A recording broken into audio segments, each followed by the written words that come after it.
شاہ عبدالعزیز صاحب دباغ رحمۃ اللہ تعالی نے لکھا ہے کہ ہم نبی پاک صلی اللہ علیہ وسلم کی محفل میں اس طرح بیٹھتے ہیں جس طرح ہم حضور کے سامنے بیٹھے ہوئے سب کے یہاں سبحان اللہ. تو آپ تھوڑا سا آداب ملوز خاطر رکھیں. میں کچھ باتیں اس لیے نہیں کرتا کہ دوست ناراض نہ ہو جائیں. مجھ پہ یہ بھی شکوہ ہے کہ یہ بڑی سخت سخت جملے بولتے ہیں.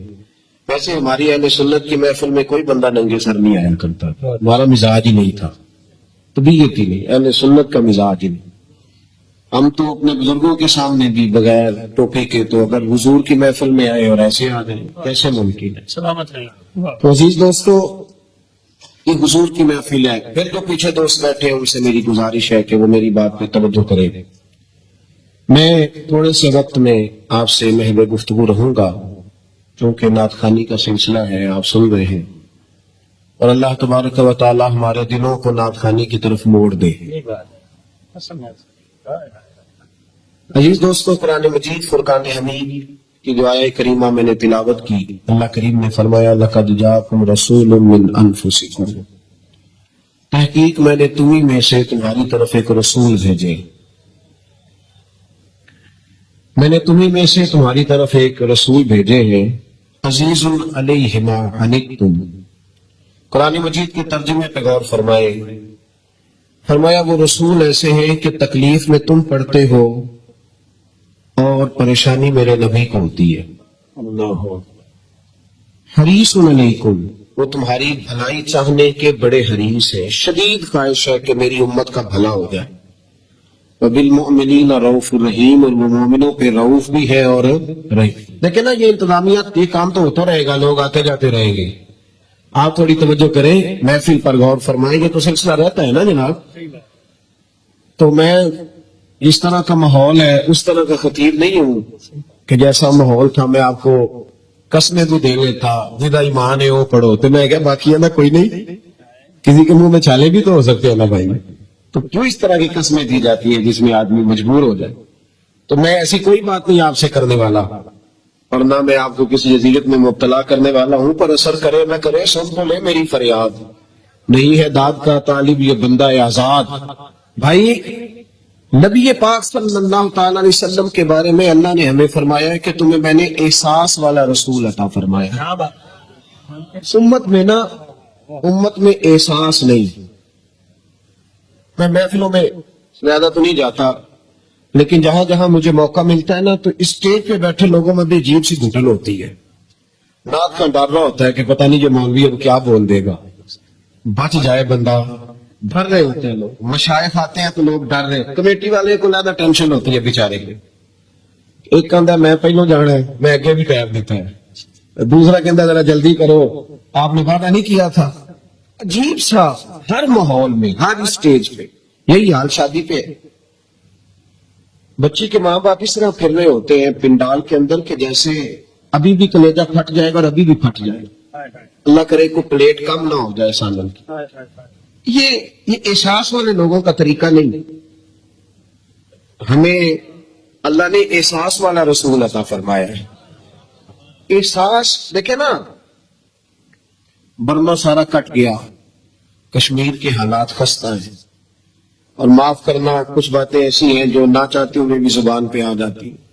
یہ مذہبی سٹیج ہے, اس کی صدارت گاؤں کے سب سے غریب آدمی کو کرنی چاہیے, تاکہ اسے پتہ چلے کہ اور اگر کہیں مجھے کوئی عزت نہیں دیتا, لیکن جب نبی پاک کے نام کا سٹیج لگتا ہے تو پھر میرا ہی وقار زیادہ ہوتا ہے.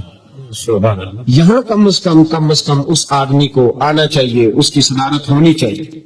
تو عزیز ساتھیو, احساس, رسول پاک صلی اللہ علیہ وسلم احساس والے نبی ہیں, اور احساس حضور نے امت کا کیا.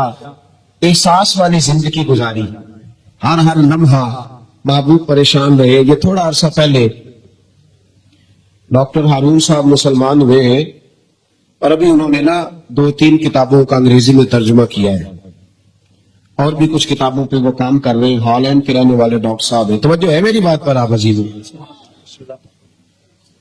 ڈاکٹر صاحب کہتے ہیں کہ میں نے یہ سنا تھا کہ مسلمان دہشت گرد ہیں, یہ بم بلاسٹ کرتے. تو میں جہاں لفظ اسلام آتا تھا نا, وہاں سے میں تھوڑا پچ جاتا تھا, پیچھے ہٹ جاتا تھا. لیکن میرے مزاج کے اندر یہ بات شامل تھی کہ میرے اندر اللہ نے بڑا انسانیت کا جذبہ رکھا ہوا تھا. تو میں ایک تنظیم قائم کر رہا تھا. میرا خیال تھا کہ ایک ایسی جماعت بناؤں کہ جو پوری دنیا کے اندر اسلام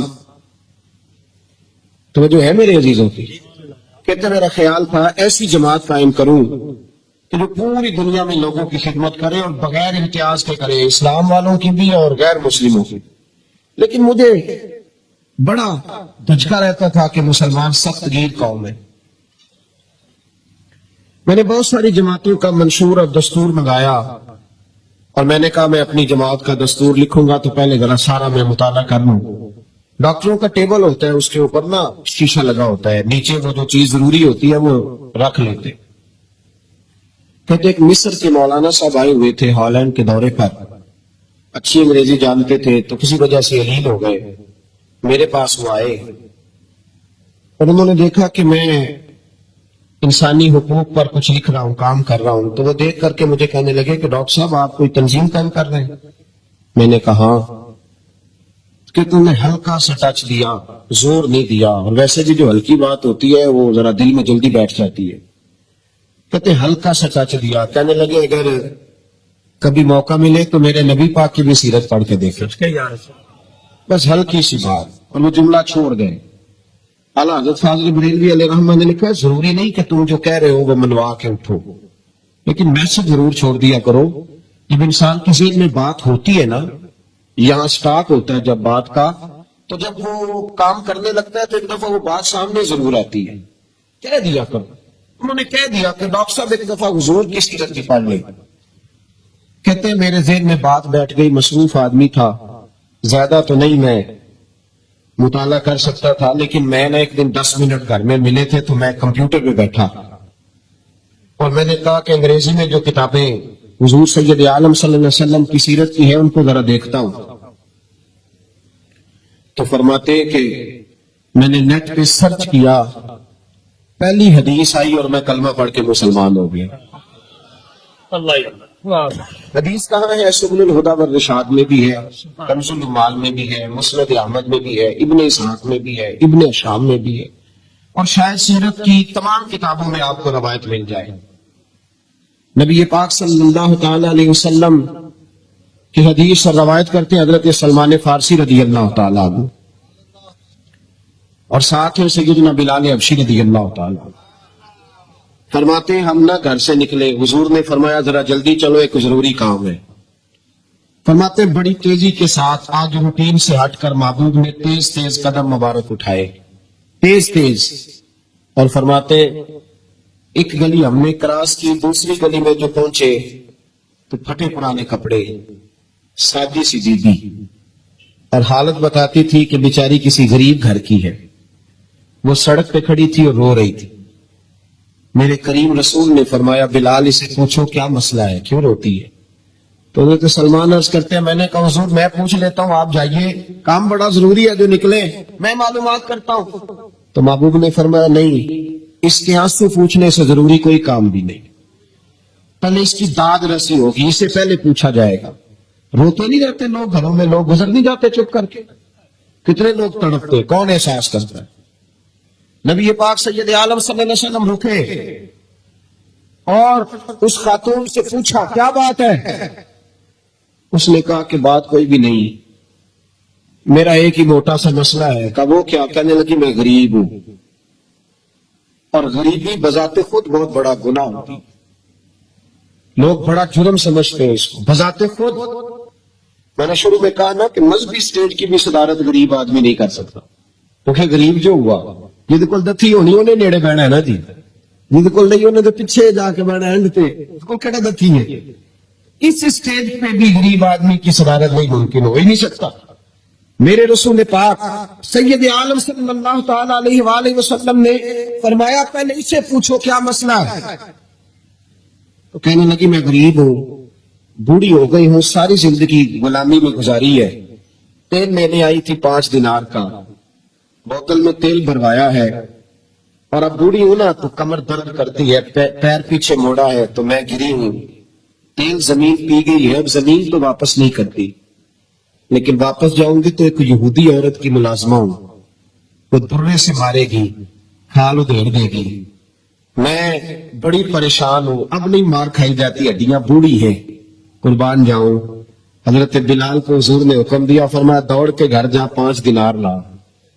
فرماتے 5 دینار لائے، تیل خرید کے دیا، وہ پھر رونے لگی۔ فرمایا آپ کیوں روتی ہے؟ اس نے کہا بتایا نا غریب ہوں، غریب کا جرم کوئی نہیں ہوتا، لیکن پیس دیا جاتا ہے، پھر بھی مار تو اب بھی پڑے گی، اب کیوں پڑے گی؟ تو عرض کرنے لگی محبوبہ مار اس لیے پڑے گی کہ دیر سے کیوں آئی ہے؟ تو میرے کریم رسول اور وہ بی بی حضور ابھی آئے ہیں مدینہ طیبہ، امام یوسف صالحی فرماتے ابھی آئے تھے حضور، سبل الہدی والرشاد کے مصنف کہتے ابھی آئے تھے نبی پاک، وہ جانتی بھی نہیں تھی۔ تو سید عالم صلی اللہ تعالی علیہ وسلم نے فرمایا اچھا مار پڑے گی؟ کہاں؟ او بھائی کونسلر جو کل آپ کو کہہ رہا تھا نا میں آپ کا خادم ہوں، کونسلر بے گناہ، بلکہ ہمارے ایس ایچ او صاحب اگر چودھری پہ پرچہ آ جائے تو اس کو ٹیلی فون کر کے پوچھتے ہیں صاحب جی تہاڈے خلاف درخواست آئی ہے، کی کرنا ہے؟ تو غریب آدمی بیچارہ، اس کی غلطی یہ تھی کہ وہ غریب تھا تو اس نے ریڑھی لگا لی چوک میں، اس کو دبوچ کے لے گئے، تینوں پتا نہیں اتنے نہیں کھلوئی دا، تو اس کے پاس کل انویسٹمنٹ 5,000 تھی، سارا لے گئے۔ پھر وہ کونسلر صاحب کے پاس چلا گیا، سر میرے نال چلے آگے ذرا میں تھانے جانا، انہوں نے کہا گڈی کرائی ہے، پیسے ہے نہیں، ہمیں تھانے جائے گا۔ اب وہ گاڑی لایا، پتہ نہیں کہاں سے لایا ہے، تھانے پہنچا ہے، اور یہ ہے ہمارا حال کہ وہ ایس ایچ او بھی بیٹھا ہے کرسی پہ اور کونسلر بھی کرسی پہ بیٹھا ہے اور وہ غریب پیروں میں بیٹھا ہے اور ہاتھ باندھ کے کہہ رہا میری ریڑھی دے چھڈو، میری 4 تیاں نے، تو میں شامی کھانا کھڑنا ہے۔ کدھر گیا امت کا وہ ذوق؟ ساری زندگی نعتیں سننے والوں بتاؤ تو صحیح، نعت نے تاثیر کیا دی ہے روح؟ اگر ابھی بھی گھاڑی غریب کے پاس کھڑی نہیں ہوتی تو پھر کیا اثر ہوا ساری زندگی نعت سننے کا؟ میرے مصطفیٰ کریم سید عالم صلی اللہ تعالی علیہ وسلم نے فرمایا اس خاتون سے یہاں کونسلر ساتھ نہیں جاتا، کہتا کر دیا ٹیلی فون، سویرے 9 بجے پہنچ جانا۔ اور کائنات کی سب سے معزز شخصیت حضرت سیدنا بلال حبشی رضی اللہ تعالیٰ عنہ فرماتے ہیں میرے نبی پاک نے فرمایا بی بی چل میں تیرے ساتھ چلتا ہوں، گویا اللہ کی ساری رحمتیں اس کے ساتھ ساتھ چلنے لگی، اور آگے آگے نہیں، ساری کتابیں پڑھ لو، وہ پھٹے پرانے کپڑوں والی بی بی آگے آگے اور اللہ کے کریم رسول پیچھے پیچھے، ساری گلیاں اس نے پھرائی، مدینے کی صحرا آ گیا، ایک دروازے پہ دستک دی، سے مالکن آئی، وہ بی بی بعد میں کہتی ہے میں بھی بڑی ڈاڈی تھی، طاقت ہی نہیں تھی میرے سامنے کو کھڑا ہو سکے، لیکن جب میں باہر نکلی تو میں نے نور کے حالے میں لپٹی ہوئی ایک عظیم ہستی کو دیکھا۔ فرماتے محبوب کے گورے چٹے رنگ کے اوپر کالی زلفیں اور محبوب پاک کی مقدس آنکھیں جب تک بات کرتے رہے نظریں زمین پہ جھکی رہی۔ شرم و حیا والے رسول نے بڑے میٹھے، بڑے دھیمے، بڑے خوبصورت لہجے میں کہا، بریلی کے امام فرماتے نیچی نظروں کی شرم و حیا پہ درود، بڑے دھیمے لہجے میں فرمایا تیری نوکرانی ہے تیری؟ عورت کہتی ہے میں تو حضور کے جلووں میں محو ہو گئی کہ سادگی میں اتنا حسن میں نے دیکھا ہی نہیں، تیری نوکرانی ہے کہاں؟ تو میرے محبوب نے فرمایا بیچاری کی غلطی کوئی نہیں، اسے مارنا نا، اس سے تیل گر گیا تھا، نیا خریدتے دیر ہو گئی، رو رہی تھی تو میں سفارش کرنے آیا ہوں۔ وہ خاتون کہتی ہے کسی کی نہیں مانی تھی، اور محبوب کے جملوں میں تاثیر اتنی تھی ککھ سواد نہیں مشری اندر اسا کھنڈا بھی چکھ دتیاں انہاں ساریاں شیواں نالوں گلاں سجن دیاں مٹھیاں۔ فرماتے نبی پاک صلی اللہ تعالی علیہ وآلہ وسلم نے فرمایا کچھ نہ کہنا، کہنے لگی نہیں کہتی، میرا وعدہ رہا کچھ نہیں کہوں گی۔ اب میرے حبیب نے پھر نظر اٹھائی اور اس غریبنی کی طرف دیکھا اور فرمایا تو اگر کہے تو میں جاؤں، تو اگر کہے تو میں خود بھیک دے، خود ہی کہے مگدے کا بھلا ہو، تو اگر کہے تو میں جاؤں۔ اس نے خراج پیش کیا تو چند آنسو گرائے، کہنے لگی محبوبہ جیسے بندہ نوازی۔ حضور نے رخ پھیرا، حضرت بلال کہتے میں پیچھے رہ گیا تو وہ دونوں بیبیاں دوڑ کے میرے پاس آئی، کہنے لگی بتا تو صحیح ہے کون، یہ بتا تو صحیح کون تھے؟ تو حضرت بلال کہنے لگی تم نہیں جانتے؟ جناب بلال فرمانے لگے یہی تو ہے جنہیں اللہ نے سچا رسول بنا کے بھیجا ہے۔ بیبیاں دوڑ کے آئی، کہنے لگی محبوبہ دروازے تک آئے ہو تو خالی تو نہ لوٹاؤ، مہربانی فرماؤ ہمیں بھی کلمہ پڑھا دو۔ ڈاکٹر ہارون کہتے ہیں وہ بیبیاں وہاں کلمہ پڑھ رہی تھی اور میں حدیث پڑھ کے کلمہ پڑھ رہا تھا. بھائی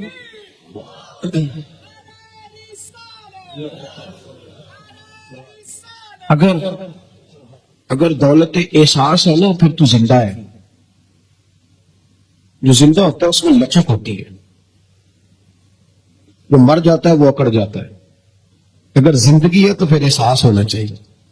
اگر تیرے اندر زندگی ہے تو پھر احساس ہے, اور اگر تیرے اندر احساس نہیں رہا نا تو پھر زندگی زندہ دلی کا نام ہے. مردہ دل کیا خاک جیا کرتے ہیں, احساس سے مربت پیدا کرتا. تھوڑا سا دائیں بائیں بھی دیکھیں, تھوڑا پلٹ کر بھی دیکھیں کہ کہیں آپ کی ضرورت تو نہیں. بوڑھے ماں باپ کو روٹیوں کی ضرورت نہیں رہی, وہ مل جاتی ہے, اولڈ ہاؤس میں ہے. اب ان کو اتنے کپڑے جوڑوں کی ضرورت نہیں, بوڑھوں کا تو ایک چارپائی اور ایک لحاف میں بھی گزارا ہو جاتا ہے. اب بوڑھوں کو ضرورت پڑی ہے کہ اولاد انہیں ٹائم دے, کہ آدھا گھنٹہ ان کی چارپائی پہ بیٹھے, کچھ ان سے کوئی بات چیت تو کرے. سارا زمانہ ہی مصروف ہو گیا یار, کسی کے پاس وقت ہی نہیں کسی کو دینے کے لیے. اشک شوئی کا فریضہ ہی کوئی سر انجام نہیں دیتا.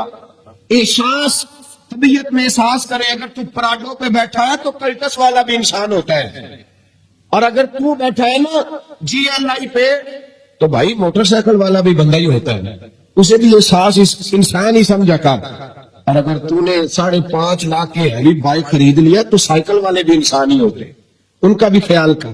اپنی زندگی میں دوسروں کو بھی دیکھے, احساس پیدا کرے. یہ ہمیں ہمارے رسول نے بیان فرمایا ہے, یہ ہمیں ہمارے نبی نے سکھایا ہے. اور احساس کی شدت میں پتہ کیا دیکھتا ہوں, کہ حضور کی سیرت پڑھتا ہوں نا تو میرے ذہن میں ایک جملہ بار بار آتا ہے. نبی پاک صلی اللہ علیہ وسلم تک نا رسائی بڑی آسان تھی لوگوں کی, رسائی بڑی. ہوں تو جنہ پروٹوکول وزیر دا ہے اُنہ ہی پیر دا ہے. 10 بندے ادھر نے تے 5 بندے پیچھا ہو گئے. انہوں کھان لگی ہے کچھ ہے کیا ہونے لگا؟ کچھ نہیں ہوتا, کوئی کھانے نہیں لگا. لوگ تبرک کے لیے اگر ہاتھ لگائیں گے تو مر دے گا کوئی. نکلے ان چیزوں سے باہر. اگر آج ہم نے ٹائم نہیں دے رہا تو پیر صاحب کا وقت دے رہے ہیں, وہ بھی تگڑا آج بڑی کار آلا, اور میرے ورگے پیر صاحب اٹھ کے استقبال کرنے جاتے بھی تو میری خواب آیا سے تے ماڑا آجے تو پوچھتے لنگر کھادا ہی, لنگر کھا پھر تیرے ملاقات کرنے ہوں. لنگر بھی 6 قسموں کا پکتا ہے. جیب تماشا لگ گیا سے باہر نکلے, باہر آئے ان چیزوں سے, اور دیکھیں کتنے لوگ ہیں جو آپ کے تھوڑے سے آگے بڑھنے سے آپ کی, اور کئی غریب لوگ ہیں جن کو ہم نے ٹائم نہیں دیا تو عقیدہ بدل گئے, نظریہ بدل گئے. اگر آپ ٹائم دیتے, ان سے حسن سلوک کرتے. میں یہ سب معزز لوگ ہیں, میں اس طرح کی تنقید کا قائل نہیں ہوں جس میں بہت ساری جگہوں پہ یہ ایسا کام کرتے ہیں جس سے مسلک کو بڑا حسین فائدہ ہوتا ہے. میں اس طرح کی تنقید کا قائل نہیں, لیکن میرا خیال یہ ہے کہ بہت سارے محفلیں کرانے والے ایسے تھے جن کی حوصلہ شکنی ہوئی تو محفلیں کرانی چھوڑ گئے. بہت سارا کام رہ گیا دین کا, بہت سارا. اگر حوصلہ افزائی ہوتی, اگر ہمارے اندر تھوڑا تھوڑا احساس رہتا تو بہت ساری جگہ یکدم سارا کام بیک ہو رہا. اس کی وجہ یہ ہے کہ حوصلہ افزائی نہیں ہے, کمزوریاں بڑی آ گئی. سنیں اور یاد رکھیں. حضرت انس بن مالک رضی اللہ تعالیٰ عنہ فرماتے ہیں میں زندگی میں رویا کبھی نہیں تھا, کیونکہ میں جب حضور کی غلامی میں آیا تو بچہ تھا اور ابھی مجھے رونے کے طریقے نہیں آتے تھے. پر عاشق دا کام ہی رونا توڑا, تیری نہ رویو نہیں منظوری. اے عاشق سدا ہی روندے رہندے پاویں وصل ہوئے تے پاویں دوری. بہرحال میں بات جلدی سمیٹ دوں گا, آ رہا ہوں سمیٹنے کی جانب. پیغام میں نے دے دیا, جو میں نے بات شروع میں کی تھی وہ آپ کی خدمت میں عرض کر دی میں نے. میرا میسج یہی تھا, سمجھیے. حضرت انس کہتے میں بچپن میرا تھا تو میں کبھی رویا نہیں تھا. توجہ ہے میری بات کا؟ فرماتے میں روتا نہیں تھا. بچے تو روتے نا, ٹافی نہ ملے, روٹی نہ ملے. لیکن آپ نسائی شریف اور طبرانی پڑھیے. حضرت انس کہتے میں چھوٹی عمر میں ایک دن رو پڑا. کس دن؟ فرماتے ہیں بدر کے قیدی آئے, اور کیونکہ صحابہ سے انہوں نے بڑا ظلم کیا تھا, بڑا مارا تھا قریش مکہ نے. ہم نے تو مار کھائی نہیں نا. حالانکہ دین کی سچائی یہ ہے, بخاری شریف میں میرے نبی پاک نے فرمایا جو مجھ سے سچا پیار کرے اس کی طرف مصیبتیں دوڑ کے آیا کرتی. یہ سچائی ہے دین کی, اور صحیح بخاری میں متواتر درجے کی حدیث ہے. حضرت انس بن مالک فرماتے میں رویا نہیں تھا, اور بڑا ستایا تھا مکے والوں نے. تو آج قیدی ہو کے جب لائے گئے نا تو نبی پاک صلی اللہ علیہ وسلم کے غلاموں نے ذرا زور زور سے رسیاں باندھی. حضرت بلال بھی کہتے تھا زور سے باندھو, انہیں بڑا ستایا تھا انہوں نے. محبوب پاک اپنی خوابگاہ میں چلے گئے آرام کرنے. حضرت انس کہتے ہیں میں آدھی رات کے وقت اٹھ کے مسجد آیا تو نبی پاک بے چینی کے عالم میں کبھی ادھر جاتے کبھی ادھر جاتے، کبھی بیٹھتے کبھی اٹھتے. تو میں نے آگے بڑھ کے کہا یا رسول اللہ آقا کوئی طبیعت مبارک میں تکلیف تو نہیں، پریشانی تو نہیں؟ فرماتے میں نے سوال کیا تو حضور کی آنکھوں میں آنسو آ گئے. نبی پاک روئے. فرمایا انس یا تم نے ان کافروں کی رسیاں کس کی باندھ دی ہیں، یہ ہائے ہائے کرتے ہیں تو مجھے نیند نہیں آتی. بلاؤ ابو بکر صدیق کو، فاروق اعظم کو، مولا علی کو، ان کو بلاؤ، ان سے کہو ان کی رسیاں ذرا ڈھیلی کر دے، یہ ڈھب سے سو جائیں گے تو میں بھی سو جاؤں گا، بلاؤ. حضرت انس کہتے ہیں میں کبھی نہیں رویا تھا، اور مصطفیٰ کا جملہ سنا تو بچپن میں میرے آنسو نکل گئے. حضور اتنا احساس، اور ان لوگوں کا جنہوں نے اتنا ظلم کیا ہے، احساس ختم ہوتا جا رہا ہے. معاشرہ دکھوں کا شکار ہے، آزمائشیں اتنی زیادہ ہیں. اصل میں ہم جو لوگ ہیں نا تھوڑے گاڑیوں میں گھومنے والے، ہمیں یہ احساس نہیں رہا کہ آج بھی کچھ اماں ایسی ہیں، آج بھی کچھ مائیں ایسی ہیں جن کے بیٹے منت کرتے ہیں کہ یار یہ موبائل میرا 3000 کا ہے پر چلو 3500 کا لے لو، میری اماں کی دعائی آنے والی ہے ابھی بھی یہ رنگ ہے. چونکہ مجھے نہیں نا پتا، میں کار میں گھومتا ہوں، مجھے کیا پتا کہ ساروکی سے گجرانوالہ کا کرایہ کتنا ہے، اور مجھے کیا پتا کہ اگر کسی نے جانا ہو گجرات تو بسیں کتنی بدلنی پڑتی ہیں. یہ احساس تم سے ہوگا جو جائے گا، احساس زندگی میں پیدا کرے. یہ احساس ہمیں ہمارے رسول نے عطا فرمایا، یہ احساس کی دولت نبی پاک نے ہمیں دی ہے. حضرت ام ہانی رضی اللہ تعالیٰ عنہ مولا علی شیر خدا کی ہمشیرہ ہے. آپ فرماتی ہیں جس دن مکہ فتح ہوا تو میں اپنے بچوں کو لے کے گھر میں بیٹھ گئی، تو میں اپنے بچوں کو نبی پاک کے بچپن کی باتیں سنانے لگی، چونکہ جناب ابو طالب کے گھر میں پرورش پائی تھی.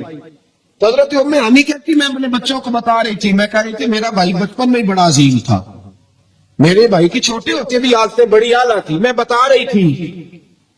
تو میرے ایک بچے نے مجھ سے پوچھا کہ امی ماموں ہمارے گھر بھی آئیں گے، ماموں آئیں گے؟ جناب ام ہانی کہتی میں غریب نہیں تھی، خاوند میرا ویسے چھوڑ کے چلا گیا کلمہ پڑھنے کی وجہ سے. تو میں نے اپنے بچوں کی طرف دیکھا تو میں اب دل میں خیال تھا کہ اب تو میرے محبوب مکے کے فاتح بن کے آئے ہیں تو کسی بڑی حویلی میں بیٹھیں گے، اب تو بھائی بھائی آگے پیچھے لائنیں ہوں گی تو بڑی جگہ چاہیے نا، بڑی جگہ. آج نبی پاک صلی اللہ علیہ وسلم کا دربار سجے گا. تو جناب ام ہانی رضی اللہ تعالیٰ عنہ فرماتی ہیں میرے بچوں نے پوچھا تو میں رو پڑی. میں نے کہا آئیں گے تمہارے ماموں، کیوں نہیں آنا، میرے بھائی ہیں آئیں گے، ضرور آئیں گے، ذرا کام نمٹا لے. اور فرماتی ہیں ساتھ ہی آنسو تھے کہ بڑا سارا گھر ہو تو حضور آئیں، سارا مکہ آج غلام بن گیا ہے، 10,000 کا لشکر مدینے سے آیا ہے، میرا چھوٹا سا گھر ہے، کہاں بٹھاؤں گی. فرماتی ہے میں رو ہی رہی تھی کہ میرے دروازے میں دستک ہوئی اور میں نے بے دل ہو کے دروازہ کھولا. کون ہے دروازے؟ کہتے دھیمی سی آواز آئی ام ہانی دروازہ کھول، میں محمد عربی تیرے دروازے پہ کھڑا. جناب ام ہانی فرماتی جھٹ سے میں نے دروازہ کھولا تو دریا آنسوؤں کا بہا. تو میرے پاس تو ٹوٹی چٹائی تھی، پرانا تکیا، کھجور کی چھال، نرم و نازک بھی نہیں، میں نے بچھایا. تو محبوب پاک نے فرمایا سارا مکہ دعوتیں دے رہا تھا میرے گھر آئے. تو میں نے کہا کیوں کسی کے گھر جاؤ، میری اپنی بہن جو موجود ہے، میں یہاں بیٹھوں گا کھول کے. اور پھر فرمایا چل میرے لیے کھانا لا، بے تکلفی سے. فرمایا جس آرام سے یہاں بیٹھ سکتا ہوں کہیں اور تو نہیں نہ بیٹھ سکتا، کھانا لاؤ. جناب ام ہانی فرماتی کل کی پڑی ہوئی روٹی لائی، تھوڑا سا سرکہ، پر ایسا کوئی محبوب کہیں ہوگا نہ کہیں ہے، بیٹھا ہے چٹائی پہ مگر عرش نشیں ہے. محبوب پاک صلی اللہ علیہ وسلم نے بڑی رغبت سے کھایا سرکہ، شہد، اور پھر میرے محبوب نے فرمایا بیٹھ جا، چل تو کوئی بات سنا میرے والد عبداللہ کی، اور میں تجھے بات سناتا ہوں اپنی اماں آمنہ کی. چلو اپنوں کی کوئی باتیں کرتے ہیں. ساری رات ہی بیت گئی. احساس کی دولت. بھائی گزر جاتا ہے بہن کے محلے سے، پر 10 منٹ ٹائم نہیں کہ چلو بیچاری سے مل لوں. میں اکثر کہتا ہوں میرے جیسے پیر کو کڑکتا نوٹ 5000 کا دو نا، پیر سے دعا کرنا، انہیں دعا رٹی پکی ہے، اللہ بھلا کرے اللہ خیر کرے، سارے علی کوئی ہے الا ماشاء اللہ. اور بہن کو کبھی پرانا جوڑا بھی دیا ہو نا اٹھا کے پرانا، تو وہ ساری رات آنسوؤں سے دعا مانگتی رہتی ہے یا اللہ میرے بھائی کی خیر کر دے، یا اللہ میرے بھائی کی خیر. یہ احساس رشتوں کا، تعلقات کا، یہ میرے نبی پاک کی سیرت ہے. محرم شریف کا مہینہ ہے، مجھے ارشاد فرمایا جا رہا تھا کہ کچھ ذکر اہل بیت بھی ہو جائے. وقت نہیں ہے کہ میں کوئی بات ایسی چھیڑوں، لیکن یزید جامع مسجد دمشق کا خطیب تھا، جمعہ پڑھتا تھا. تو جو ہے میری بات پر، یزید خطیب تھا، پگڑی باندھتا تھا، جمعے پڑھاتا تھا. کیوں نکلے امام حسین اس کے خلاف؟ شاہ عبدالعزیز محدث دہلوی کو پڑھ لیں، البدایہ پڑھ لیں، ابن اسیر پڑھ لیں، تبری پڑھ لیں، ابن کثیر، کوئی سی بھی کتاب تاریخ کی جو معتبر کتاب ہے. مدینے سے کربلا تک اور کربلا سے بیضا تک اور مقام بیضا کے جناب سیدنا امام حسین کی شہادت تک جہاں بھی امام حسین نے خطبہ دیا ہے، آپ نے فرمایا یزید چونکہ شرابی ہے، چونکہ مجرے دیکھتا ہے، چونکہ اللہ کے حلال کو حرام اور حرام کو حلال کہتا ہے، لہذا مسلمانوں کا حکمران بن سکتا. اور شاہ عبدالعزیز صاحب نے لکھا ہے کہ ایک دفعہ حضرت امیر معاویہ رضی اللہ تعالیٰ عنہ کے زمانے میں وہ مدینے کے مضافات میں کسی گاؤں میں آیا تھا، تو امام حسین نے اپنی آنکھوں سے اسے شراب پیتے دیکھا تھا. تو امام حسین نے فرمایا شرابی اور مجرے دیکھنے والا یہ حکمران بن سکتا؟ ہمارے حکمران پتہ کس طرح کا پاکستان چاہتے ہیں؟ جس طرح کا دبئی میں ہے. شیخ زید اسلامک سینٹر میں جاؤ، سونی مسجد، بہترین اے سی، کھجوریں بھی، پانی بھی، مشروب بھی سارے پیو، اور 3 کلومیٹر پہ کلب بھی بنا ہوا ہے. یہ والا اسلام یزید چاہتا تھا. کہتا سی تہاڈی نماز تو نہیں ڈکدی، تانوں سونی مسجد پا کے دینے ہیں، تو جی ساڈی شراب نہ ڈکیا گیا. امام حسین نے فرمایا یہ میرے نانا کا دین ہے، اس میں گڑبڑ ہو سکتی. اللہ کہتے ہیں وَلَا تَلْبِسُوا الْحَقَّ بِالْبَاطِلِ وَتَكْتُمُوا الْحَقَّ وَأَنْتُمْ تَعْلَمُونَ. نہ حق کو باطل میں ملاؤ گے نہ حق چھپاؤ گے. اس میں تمہیں حق اور باطل کو ایک کرنے کی بھی اجازت. سنو بھائی، امام حسین شرابی کے خلاف اٹھے، زانی، بدکار اور مجرے دیکھنے والوں کے خلاف اٹھے. دنیا دھوکہ کھا جاتی ہے، کھا جائے کوئی عرض نہیں، کھا جاتی ہے دھوکہ. وہ بدل بدل کے آؤ، رب کریم کو کیسے دھوکہ دو گے؟ اگر بہت بڑے شرابی اور بدکار کے نیچے چھوٹی فوٹو تیری میری بھی لگی ہوئی ہے نا، تو 10 محرم کو دیکھ پکانے کا کوئی مطلب نہیں. اور اگر تیرے میرے موبائل میں بھی گند ہے، مجرے ہیں، تماشے، تو پھر کوئی معنی نہیں ٹھنڈے پانی کی سبیل لگانے کا، کوئی مطلب نہیں دودھ لگانے کا. امام حسین کو تیرے دودھ کی ضرورت نہیں، تو سنبھال کے رکھ. تیرا اگر سوچے تیری یزید کے پیچھے چلتی ہے، کیا مطلب ہوا پھر؟ یہ کوئی رسم ہے؟ دوستی قاتل سے بھی، مقتول سے یارانہ بھی؟ یہ کیسا طرز زندگی ہے؟ دو رنگی چھوڑ کے یک رنگ ہو جا، سراسر موم ہو جا یا سنگ ہو جا. امام علی مقام اٹھے ہو ملت کے جوانوں.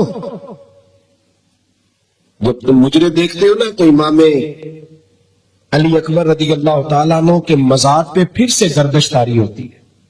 جب تم شرابیں پیتے ہو تو حضرت علی اصغر کے مزار کو جنبش ہوتی ہے. اور جب تم رات کو مجرے دیکھ کے سوتے ہو تو حضرت عباس کے بازو میں پھر سے درد ہوتی ہے. یزید کو سپورٹ کرنا چھوڑ دو، ہم سے نہ رقم ہوں گے قصیدے یزید کے. ہم لوگ تو حسین کے سیرت نگار ہیں.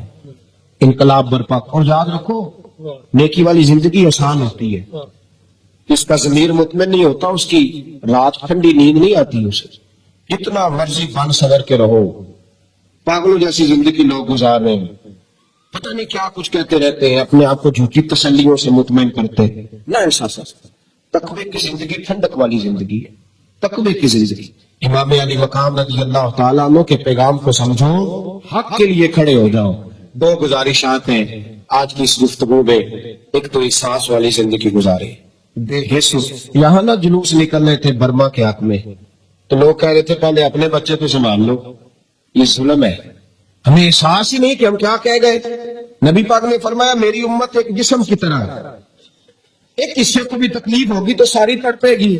اور یہاں کتنے لوگ کٹ گئے اور لوگ کہنے لگے اپنی تو فکر کر لو. یہ مجرمانہ سوچ ہے. یہ وہ سوچ ہے جو گدلا کر گئی ہے ہمارے مزاج کو. باہر آئے میرے عزیز، سب سے اپنے آپ کو، ہم باشعور لوگ ہیں، پتہ ہمیں سارا ہے، جان بوجھ کے پٹیاں باندھ کے پھر رہے ہیں. تھوڑا وقت ہے، گزر جانا ہے ہم لوگوں نے. لیکن احساس کی دولت ہوگی تو بہت سارے لوگ ہیں جو رو رو کے دعا مانگیں گے. ہے دل کے لیے موت یہ مشینوں کی حکومت. اقبال بڑا عرصہ پہلے کہہ گئے, کہنے لگے دل کے لیے موت ہے مشینوں کی حکومت, احساس مربت کو کچل دیتے ہیں آلات. چیزوں کا جتنا اچھا استعمال ہے اتنا کرو, اس سے زیادہ نہ کرو. اب تو گند گھروں تک آ گیا, اب تو مجرے, بے حیائیاں, فحاشیاں جیبوں کے اندر چلی گئی ہیں. میں رات بڑی دور تھا تو میں کہہ رہا تھا, وہاں فکر حسین کانفرنس تھی, تو میں کہہ رہا تھا امام حسین کا دن منانے والوں, یزید تو جمعے میں خطبہ دیا کرتا تھا. ہمارے حکمران تو سورت اخلاص اور سورت کوثر نہیں پڑھ سکتے, وہ تو جمعے کی جماعت کراتا تھا. کیوں نکلا امام حسین اس کے خلاف؟ امام حسین کے سارے خطبے پڑھ کے دیکھ لیں. امام حسین فرمایا کرتے تھے تار کے نماز ہے, شرابی ہے, اور رنڈیوں کا ناچ دیکھتا ہے, اور جس میں یہ چیزیں پائی جائیں وہ مسلمانوں کا حکمران نہیں ہو سکتا. تو امام حسین نے تو فحاشی اور یعنی شراب کے خلاف اپنا 6 مہینے کے لیے اصغر سے لے کر 18 سال کے بیٹے شہید کرا دیے.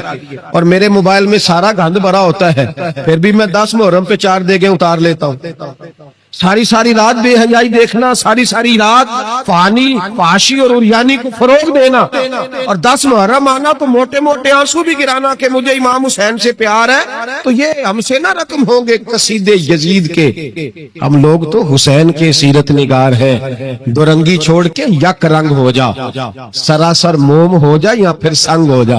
ایک کام کر, سارا سال یزید کی فکر کو پرموٹ کرنا, سارا سال یزید کا سپورٹر ووٹر رہنا, بڑے شرابی کے بڑی فوٹو کے نیچے چھوٹی اپنی بھی لگوانا, اور 10 محرم کو دیگے پکا کے حسینی بننے کی ناکام کوشش کرنا.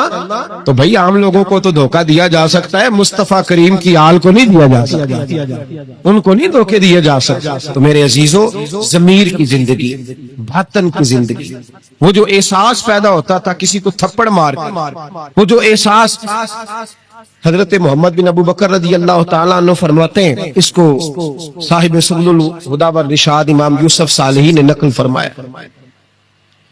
کہتے ہیں کہ میں حضور کے ساتھ ایک جنگ پہ گیا تو واپس ہم آ رہے تھے, تو اس جنگ میں بڑی فتح ہوئی. 5واں حصہ مال غنیمت کا ہم نے سرکار کی بارگاہ میں نذرانہ پیش کیا, تو 80 اونٹ حضور کے حصے میں بھی آئے, اتنا نفع ملا. واپس آ رہے تھے تو ایک جگہ شام کا وقت ہو گیا, کچھ علاقہ اچھا ملا, تو حضور نے فرمایا سفر آگے نہ کرو, یہیں پڑاؤ کر لو, پتہ نہیں آگے جا کے کوئی ایسی اچھی جگہ میسر آئے نہ آئے. حالانکہ حضور سارا کچھ جانتے ہیں, پر تعلیم امت کے لیے فرمایا یہی. کہتے خیمے لگ گئے, رک گئے, ایک ایک خیمے میں 2-2 4-4 آدمی. فرماتے میرے خیمے میں حضرت محمد بن ابو بکر جناب ابو بکر کے صاحبزادے, میرے خیمے میں جو صحابی تھے نا وہ بڑے موٹے تازے تھے, بڑے وجود ان کا بسطۃ فی العلم والجسم, موٹے تگڑے. مغرب کی نماز پڑھنے ہم حضور علیہ الصلوۃ والسلام کی بارگاہ عالی مرتبت میں حاضر ہوئے, حضور کے پیچھے نماز پڑھی اقتداء میں. کہتے نماز مکمل کر کے نا تو صحابی کا دل کیا میں دست بوسی کروں. اس زمانے میں لوگ لکڑی کے جوتے پہنتے تھے, کھڑاؤں کہا جاتا تھا. حضور کے قدمین شریفین پر نالین مقدس نہیں تھے, اور حضور کا وجود نا بڑا نازک تھا. صحابہ کہتے ہیں جب دستے مبارک میں ہاتھ ملاتے تھے تو حضور کا دستے مبارک کستوری سے زیادہ خوشبو والا ہوتا تھا, اور برف سے زیادہ ٹھنڈا ہوتا تھا. تو فرماتے حضور کی بارگاہ میں نا نماز کے بعد جب صحابہ بکھرے تو وہ بھی آگے بڑھے سلام. یہ کچھ لوگ آتے ہیں سلام لینے, مجھے بڑی تکلیف ہوتی ہے جب دھکے لگتے ہیں نا, تو میں کہتا ہوں یار نہ آیا کرو, ہم کون سا کوئی اتنے اعزاز والے لوگ, پھر دھکے لگ. اور کچھ اتنی محبت سے سلام لیتے ہیں, اتنی محبت سے سلام لیتے ہیں کہ کئی دفعہ جوڑ ہل جاتے ہیں, اتنا زبردست سلام لیتے ہیں. پیچھے کھڑے ہوتے ہیں تو ہاتھ کھینچ لیتے ہیں. اب وہ طبیعت بھی نہیں چاہتی کہ کسی کو کچھ کہا جائے, لیکن وہ بعد میں محسوس ہوتا ہے کہ یہ محبت ہوئی ہے, اور محبت میں معاملات بڑے دور نکل جاتے ہیں کئی دفعہ. تو محبت تو اس کا نام ہے کہ محبوب کو آسانی کس بات میں ہے, محبوب کو آسانی کس بات میں ہے. محبت اس چیز کا نام, اس چیز کا نام نہیں کہ میں کیا خواہش کر رہا ہوں محبوب وہ والی کرے نا, وہ راضی کس بات میں ہے. میں گڈی تے ہتھ ڈور سجن دے, وہ جینج رکھے اونج رہنا ہے. واجب نہیں جے وچ شریعت مندہ قسم نو کہنا. بات تو یہ ہے کہ اس کو آسانی کس بات میں, آم دام برسرے مطلب.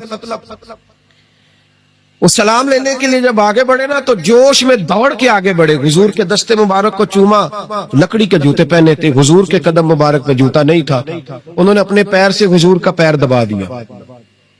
تو جو ہے میری بات، یہ باٹا کے جوتے پہننے والا جب کسی کا پیر دباتا ہے نا اور بندہ بھی تگڑا ہو تو ایک دفعہ سمجھ آتی ہے کہ کسی نے پیر دبایا ہے. تو محبوب کے دست مبارک میں چھڑی رہتی تھی، سنت مبارکہ ہے چھڑی رکھنا، آسا مبارک. جب اس صحابی نے پیر دبایا نا تو نبی پاک اب وہ چھوڑ بھی نہیں رہے، دیر ہو گئی، پیر پہ پیر رکھ کے کھڑے. تو تکلیف محسوس کی، سرکار نے تو چھڑی پیٹ میں چبھائی، فرمایا یار میرا پیر تو چھوڑ دے. اب وہ پیچھے ہٹے تو بڑے پریشان ہوئے کہ یہ مجھ سے کیا ہو گیا، کانپنے لگے، رونے لگے. حضور نے فرمایا کوئی بات نہیں، جاؤ. صحابہ نے بھی ذرا گھور کے دیکھا، محبوب نیچے بیٹھ گئے، اپنا قدم مبارک دبایا. حضرت محمد بن ابو بکر کہتے ہیں ہم اپنے خیمے میں ہم لوگ چلے گئے، عشاء کی نماز بھی حضور کے پیچھے پڑی، پر وہ صحابی ساری رات سو نہیں سکے. یار یہ مجھ سے کیا ہو گیا، گرا جو ان کی نگاہ سے وہ سنبھل نہیں سکتا، میں نے حضور کو تکلیف دی، محبوب کو تکلیف دی. کہتے وہ تڑپنے لگے، رونے لگے.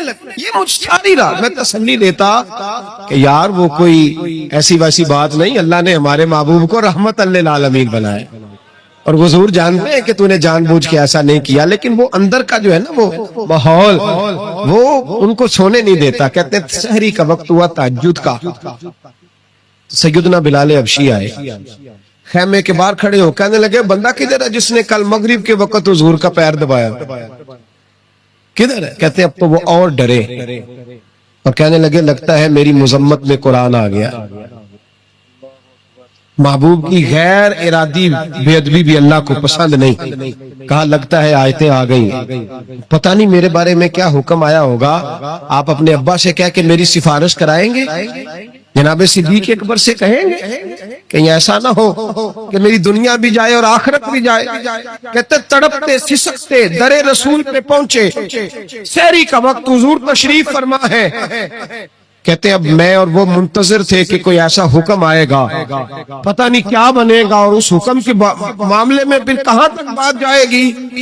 قربان جائے جب حضور کے سامنے کھڑے ہوئے تو سارا کچھ جاننے والے محبوب نے اپنی امت کی تعلیم کے لیے فرمایا بھائی عشاء کے بعد ہی تجھے بلانے کا ارادہ ہوا تھا، پھر خیال آیا کہ تو کہیں سویا ہوگا، شہری میں لوگ اٹھ جاتے ہیں تہجد کے لیے، اس لیے تجھے بلایا ہے.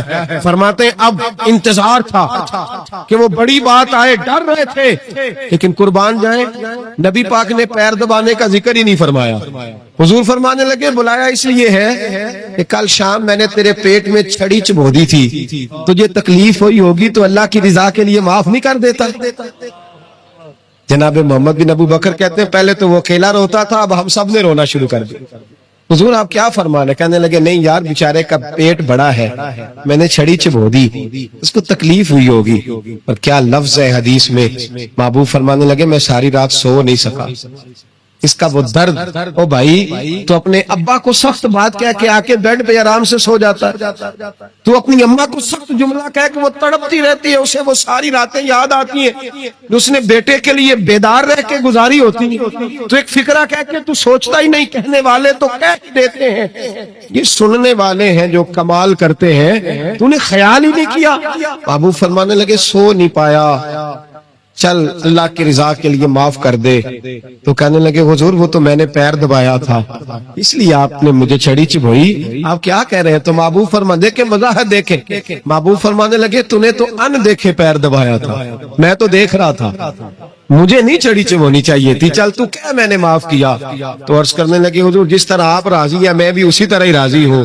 محبوب فرمانے لگے تو راضی ہے پر میں نہیں ابھی راضی. حضور آپ کیسے راضی ہوتے ہیں؟ فرمایا جی 80 اونٹ میرے حصے میں آئے ہیں، اگر تو سارے تحفے میں قبول کرے تو میں راضی ہو جاؤں گا. تحفے میں رکھ لے سارے. کون دیتا ہے دینے کو، فاضل بریلوی کا انداز میں ذرا دیکھیے، کون دیتا ہے دینے کو، اس کا پنجابی ترجمہ ہے کہ کون دیتا ہے، دینا اس سے جگرا چاہیے، کون دیتا ہے دینے کو، منہ چاہیے دینے والا ہے سچا ہمارا. اور پھر کہتے ہیں مانگیں گے مانگے جائیں گے اور منہ مانگی پائیں گے.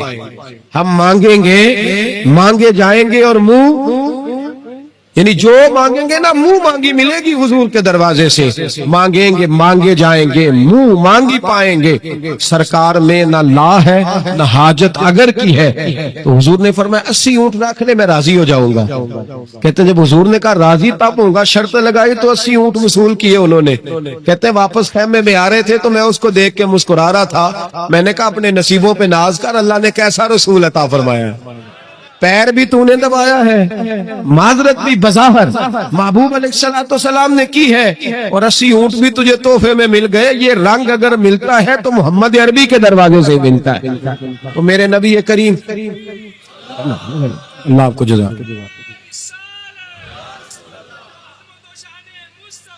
میرے بھائی جو مضمون میں نے آپ کی خدمت میں چھیڑا ہے نا، جو بات وہ یہ ہے کہ احساس، اندر جو کمی ہے نا، جو غلطی ہے اس کا یہ نہ دیکھے سامنے والا کیا کر رہا ہے، کہتے ہیں جی میں صحیح سے صحیح ہوں اور برے سے، تو یہ کمال ہے کوئی؟ صحیح سے تو سارے صحیح ہوتے ہیں، اچھے سے تو کہتے جی بندہ اچھا ہے نا۔ ایک بندہ مجھے کہنے لگا جی مجھ سے غلط بات نہیں برداشت ہوتی، تو میں نے کہا صحیح بات برداشت کرنے کی ضرورت بھی نہیں ہوتی، اس لیے کہ وہ بات ہی صحیح ہوتی ہے۔ مجھ سے غلط بات برداشت، تو پھر مثلا برداشت پھر کیا ہوتا ہے؟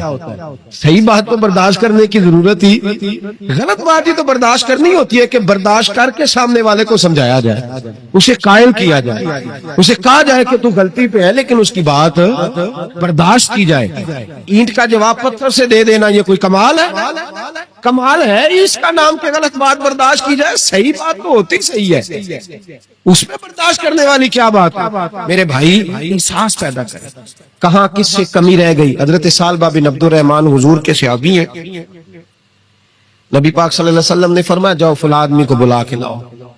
بلانے چلے گئے تو رستے میں ایک عورت بے پردہ تھی، ایک نظر اس کو دیکھا، پہلی نظر ویسے ہی معاف ہے، دوبارہ اب جو دیکھتا ہے وہ جان بوجھ کے دیکھتا ہے، دوبارہ نظر اٹھی۔ ہمارے ہاں ساری سزا عورتوں کے لیے ہے کہ پردہ کریں، حالانکہ پردہ مرد کا بھی ہے۔ جی